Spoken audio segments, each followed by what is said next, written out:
Episode 6 alludes to and overall helps explore the dynamic of Shuffle's fanciful family unit, something Clannad would later more famously go on to do in more detail a few years later, albeit in a different style.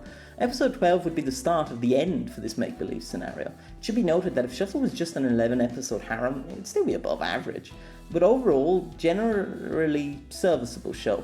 But with the changes alluded to in Ep 10 and hammered home in 12, we move into the second arc and the real heart of the story. With all our preamble and setup over the first arc done now, we can really get to what makes this show so great. The Awakening, Arc 2, episodes 12 to 16. Unlike Arc 1, the title I've taken to using for Arc 2 is a little more opaque. In essence, Shuffle's second arc revolves around acknowledging our personal shortcomings and to accept that life isn't a fairy tale. We're shown this through Narane's survivor's guilt, Primila's harsh reality, Sia's self-worth insecurities, and Rin's naivete in believing he could live in a fairy tale scenario forever without hurting anyone in the process.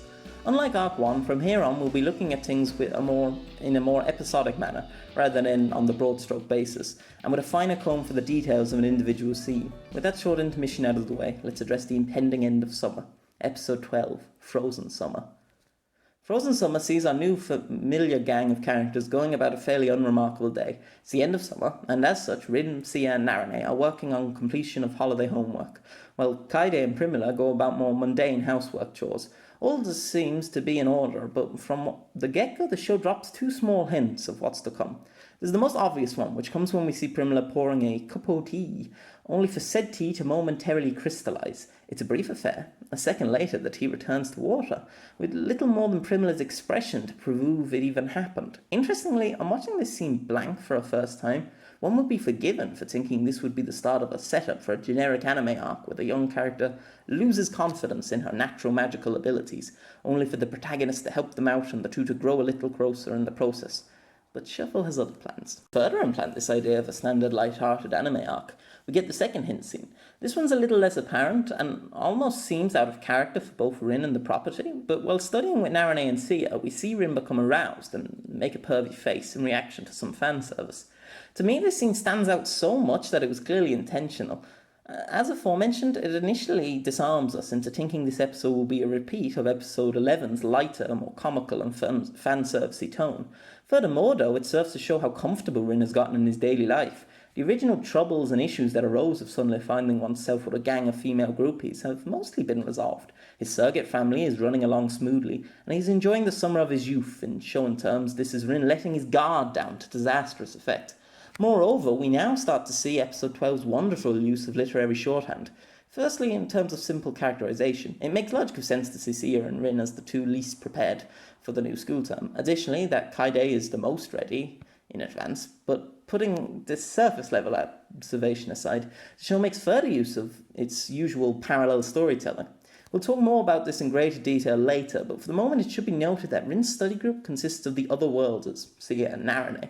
These two contrast and parallel each other in ways the show likes to use, and it highlights moments that are fantastical or unrealistic, like for example the very scene we're discussing. The two have the most unnatural hair colours to help them stand out, and Sia in particular is by far the most fan-servicey character in the show. So as mentioned, all this builds up to disarm the audience alongside Rin in preparation for what's to come. It might also be worth noting that Primila is not in this scene. This also may seem like a given, but she doesn't attend school yet, nor is she considered a member of the harem till about episode 22. But with her running team of neglect, it's always interesting to see the show make an effort to separate her from the other worlders of the group.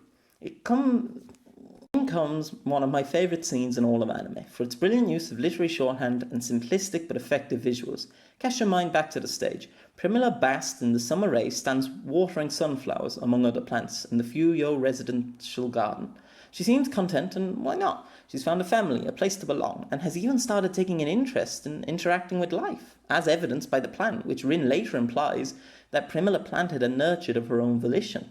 And then it happens. It's been a long time in the making. We've been told magic can be unstable, volatile, as evidenced by Narane, and we've had foreshadowing aplenty to indicate Primula being something more than a normal demon. Well, as normal as you can when talking fantasy, at least. And so in a matter of moments, we watch a circle of ice spiral out from Primula, enveloping the whole garden, all of her work, and rendering her unconscious. But to put it that simply is to do it a major disservice, so let's break this down a little more thoroughly. First off, we see the hose Primula is wielding. It ejects ice rather than water. This immediately frightens her and she lets go of the hose almost involuntarily, in much the same way as is happening with her powers. It rides violently, imploring snake-like imagery, which should come as relevant considering the show's use of religious iconography. Before we move to a close-up of her, as a cruel white light emits out from the ground under her, and here's the first big instance of shorthand. The image subconsciously brings out an idea of bedwetting, further added to by Primula's childish get-up, dungarees, pigtails and all. In a lesser show this might come across as perverse, but in Shuffle's case it's used to subtly implant the idea of a loss of control in the minds of the viewer. She doesn't actually wet herself, but rather the image implies it. If a child wets the bed, it's frowned upon, and if a younger teenager still does it, they'd be seen as immature, maybe taken to a doctor, something that presently happens to Primula. There's no moment where Primula or anyone else in the scene has to convey the fact she's lost control. Far too often in anime, characters will explain what's going on in any given moment or battle, but here, with the simple use of her expression and the visual bedwetting metaphor, all the information we need is seamlessly communicated without any dialogue whatsoever in the entire scene. But it's not done yet. For one, let's talk about the choice of magic the writer uses. In the case of all other magic was shown in the show, it's just vague explosions, particle effects, and the like. But Primula seemingly quite deliberately uses some form of ice magic.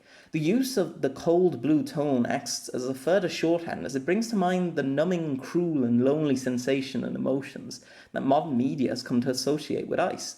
Rounding out the scene, as already mentioned, we witness the flowers Primula poured her time into freeze to ice, along with the garden, patio door, and with a specific focus on both the sunflowers and a shattering cicada. Now, here we have a few more things of significance, but subtle note. Flowers and sunflowers in particular are used as a theme of sorts throughout the show, as we'll discuss in greater detail later. But it should be clear to most that the freezing helps to represent summer ending at Primula's hand in an unnatural, unplanned way, and another of the running themes of Primula being her unnatural nature. It should also be pointed out that while flowers are often used to represent how the girls are in the bloom of their youth, Primula is stagnant. She isn't a fully fledged person like the others. She has quite literally stopped blossoming, of both the flowers and herself. This even extends to her depiction during the intro song. The shattering cicada is a fairly anime or Japanese-centric piece of imagery. Anyone who's experienced the like of Kagura Project or Higurashi will already be aware of the broad range of symbolism these noisy creatures are often used for.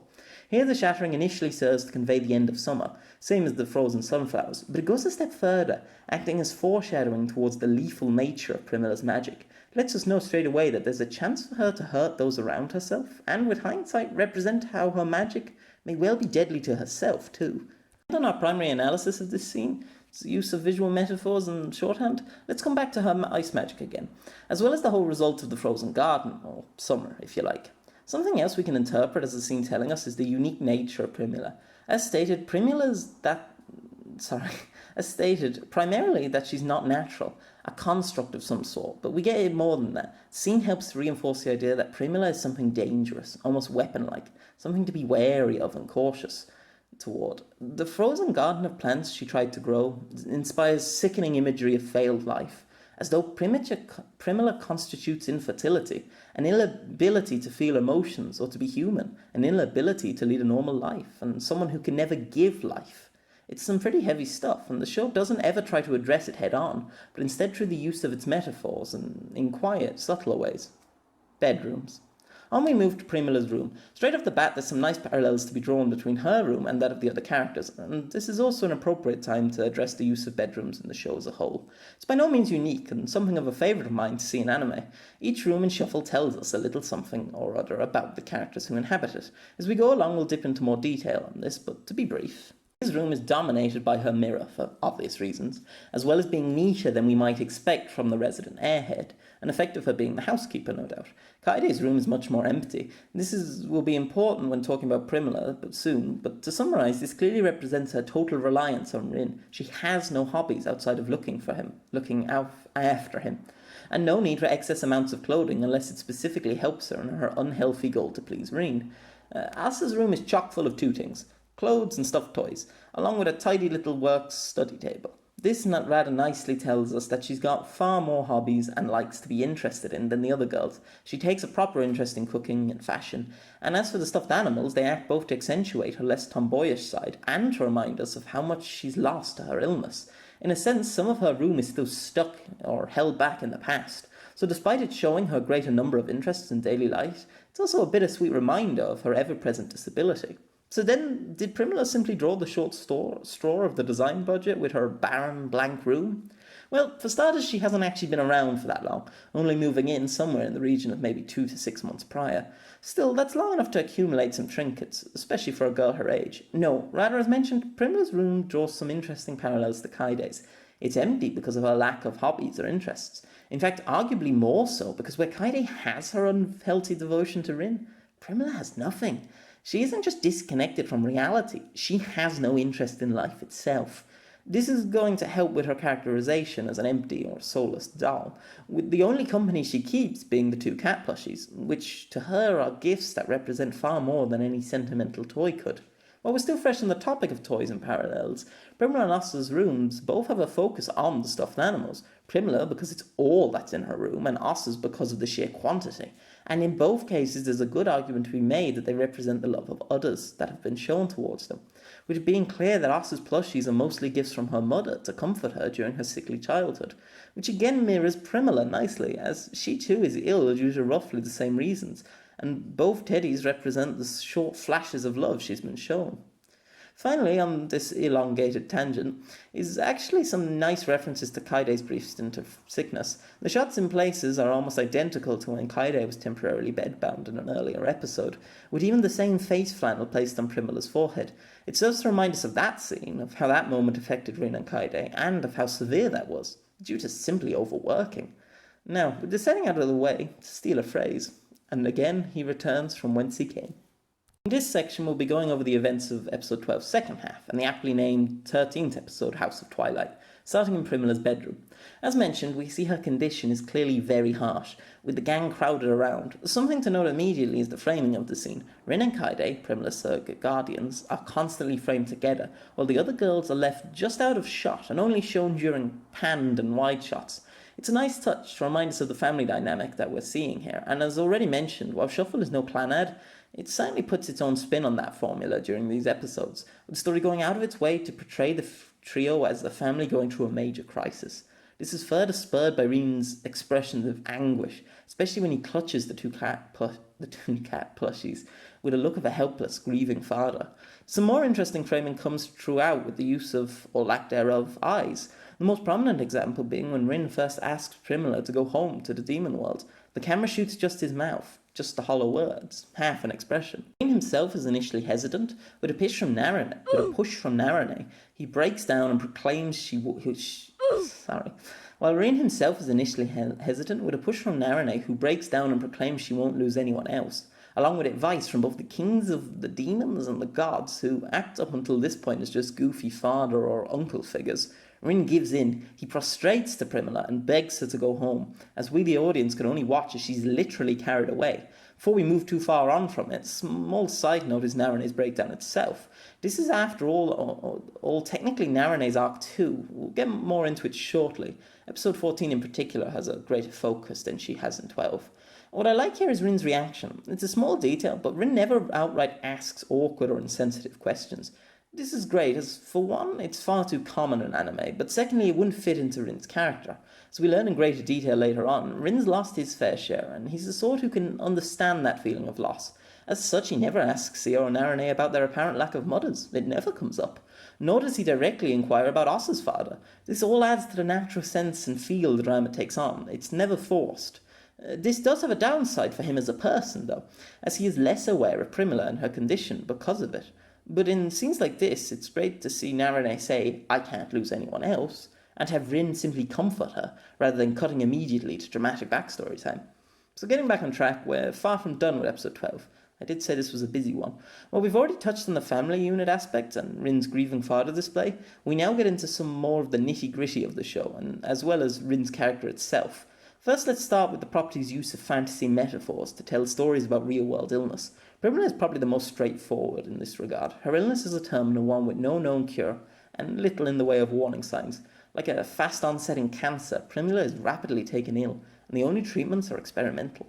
This is what makes up the conflict of the arc. If you were terminally ill, and the only treatment was a low-trial cure, only being performed in a foreign country, far away from all your friends and newfound family, would you take it?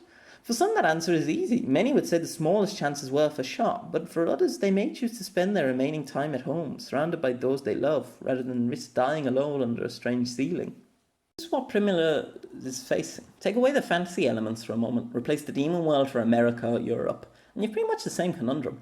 Primula herself has already decided. In fact, she probably did a long time ago. A lack of interest in life, the fate of Leakeries and the other test subjects, it would have all culminated in a mindset of little regard for her own life. Her vehement resistance to going back to the demon world isn't spurred by fear or cowardice, but instead by a wish to die with the family she's finally found.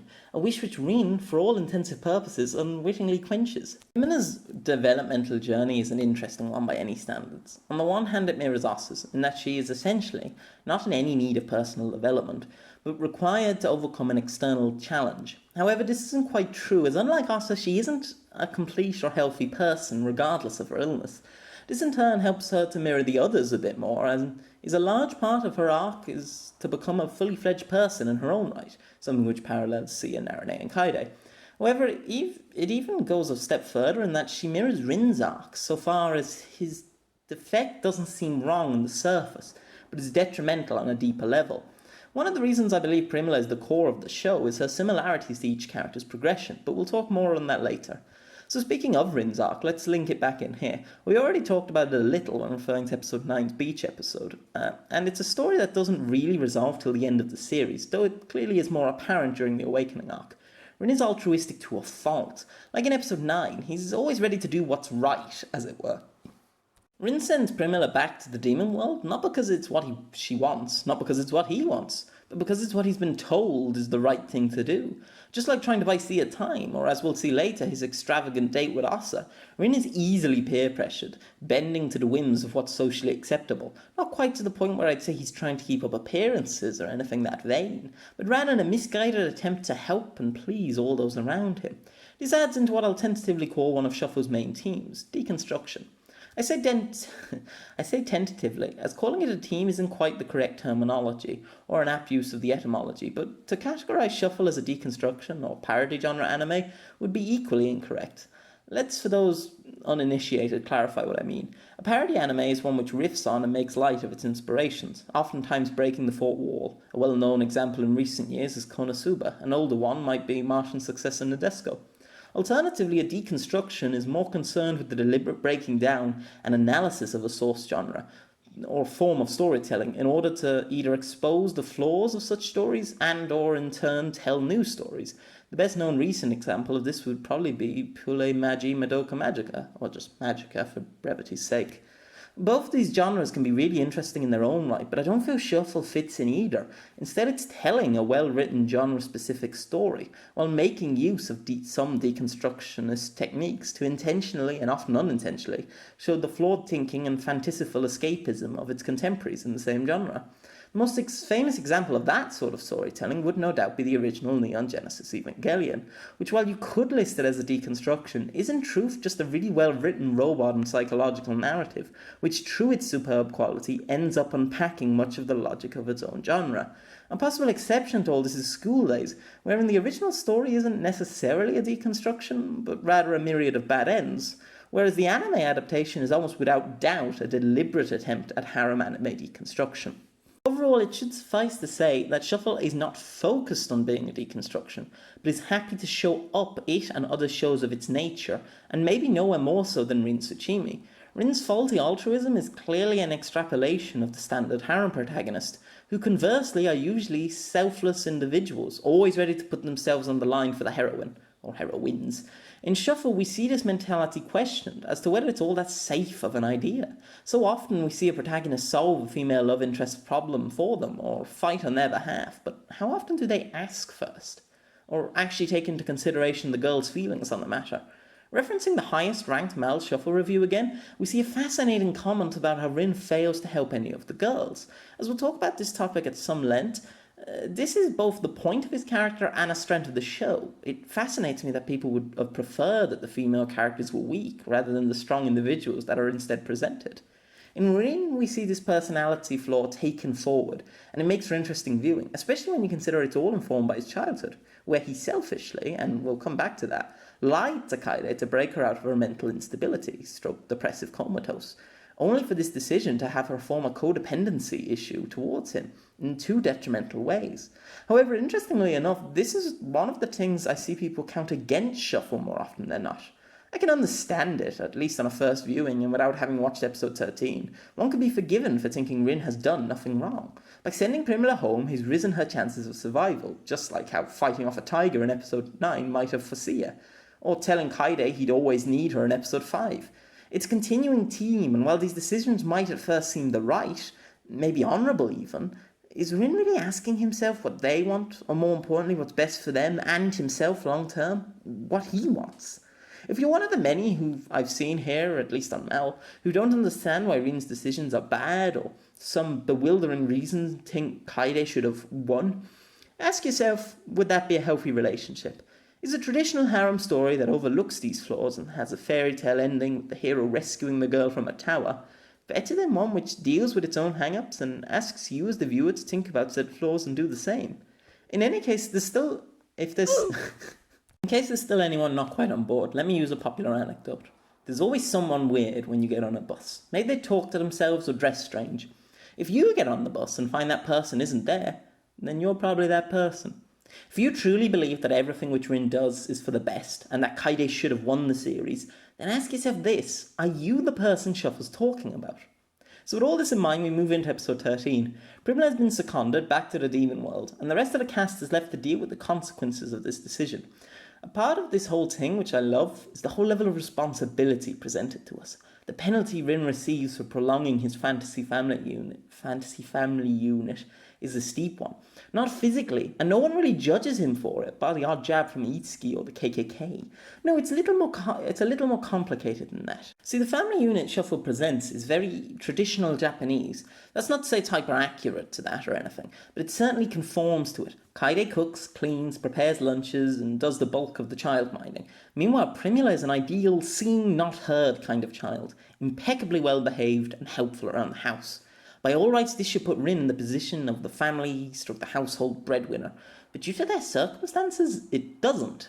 In fact, as we'll talk about later, Rin is essentially flaunting around the place with other women, right in front of his partner and child.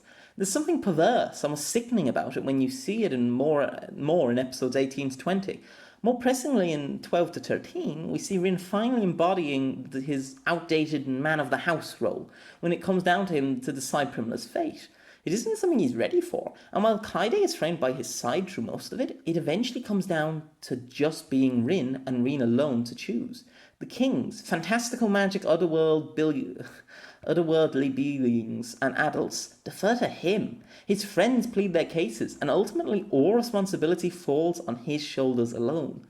As mentioned, he chooses the seemingly right option, but as episode 13 progresses, with the kids attending their everyday school lives, we see the real effects that this is having on him, and on them all. In particular on Rin and Kaede, though. Some of it is tropey, but I can appreciate a well-placed "I made an extra lunch by accident" sort of line.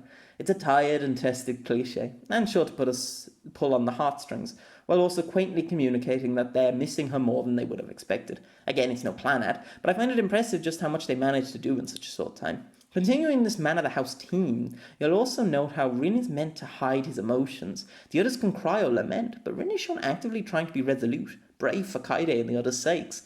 The most pain he shows is some brooding in the school park. This also ties back neatly into his altruism complexes. He does all this and takes all this responsibility without ever actually having him or anyone else utter a word to acknowledge it. Or rather, more importantly, no one ever asks him to do any of it. There's also another piece of great cinematography I just want to quickly mention here, as it doesn't really fit into the flow of the rest of this review. And that's when Rin learns that Primula is never coming back. There's some interesting stuff here, including some great questions of morality and more characterization for Rin, as well as the kings, with Mabo delivering his best line in the whole anime. "We did it because we knew there'd be no one to grieve her," which sums him and Jin up in one, but mostly I just want to very quickly address the framing. Rin stands face away from the camera, looking towards the king of the gods and the demons, who are basked in an almost heavenly glow by the sunset outside, eyes obscured by the light. They simply tell him that he can never see her again. So with this massive responsibility firmly placed on his shoulders, condemnation from actual God and Satan, and some serious guilt to cope with, it's then that Asuka strikes. Or not, as the case may be. Asa keeps spoiling the plot. Take another moment to talk in more detail about young Miss Shigure. As my somewhat fictitious, slightly hyperbolic title implies, to those paying attention, Asa has a habit of letting us in on the real plot of the story in small ways. A big example of this is in episode 7, where Asa gets repeatedly asked out by the soccer team captain. Very quickly, as I didn't discuss this in the fairy tale section, I've always liked how the captain is actually just a nice guy. It's necessary for the story, but also adds credence to its messages. And in many other harem rom-coms, it would have probably ended in some sort of fist fight or tennis match between the protagonist and the captain, which the protagonist would lose, only to cause the heroine to swoon out of appreciation for the effort, or some such drivel. Anyhow, getting back on topic, as the captain seems to be a genuinely nice guy, the question soon becomes, why not? It's addressed from Kariha, the ooh-la-la girl, for those who need a quick refresher, to Asa, and the answer is actually pretty important. She doesn't like or love him. It's that simple. And that's not to say she hates him or finds him unattractive. She just plainly isn't interested in him in that kind of way. And it's in this that we see something else. Reen. With the series closed, the choice of potential partners for Reen has been narrowed down to approximately Narane, Sia, and Asa, with Primula and Kaide still learning quite what that sort of romantic love is. So why pick Asa? Well, aside from their brilliant on-screen chemistry, it's simply because she's the one he likes. Now, well, we'll come back to this in due course. Asa lends another helping hand to the plot in episode 13. After witnessing a depressed Reen, Asa, who's been fairly superfluous to the story despite having some secret familial connections and similarities to it, takes her into a park bench for a chat. We see through the show that some people, including Miss Mao the teacher, in episode 11, rely on Asa's level-headedness and common sense for advice, despite her young age. In Rin's case, this is especially apt, as she is both the childhood friend and the senpai character in his life. It's also just nice to see her comfort and listen to her friend's woes in his time of need. It isn't dramatic or shot in some dazzling way. Instead, it's an almost mundane setting. It makes it feel all the more realistic. After a short conversation, we get another of my favourite moments in the show. Asa doesn't slap Rin. The whole way through the scene you expect it. A generic slap before Reen comes to his senses and goes crusading off to rescue Primula. But that moment never comes. Instead, Asa just talks to Reen, because really that's all he needs. Not to be judged or lambasted, but to be reassured that he has the right to make a decision that he believes is right. Not what everyone else thinks is right. And it gets better as Asa accompanies him home and even helps him with convincing the other girls. It's really great and helps to further foreshadow their romantic relationship and solidify their union as best friends. Hi, that's the end of this part of the video. If you enjoyed please leave a like and feel free to ask any questions you might have in the comments below. These won't come out in particularly quick succession, as this is predicated on a topic that's already pretty friggin' niche. However, if you want to go read ahead, the entire thing is on my Mal account, link in the description below as we speak, and so you can read it all there in one big go. Thanks for watching.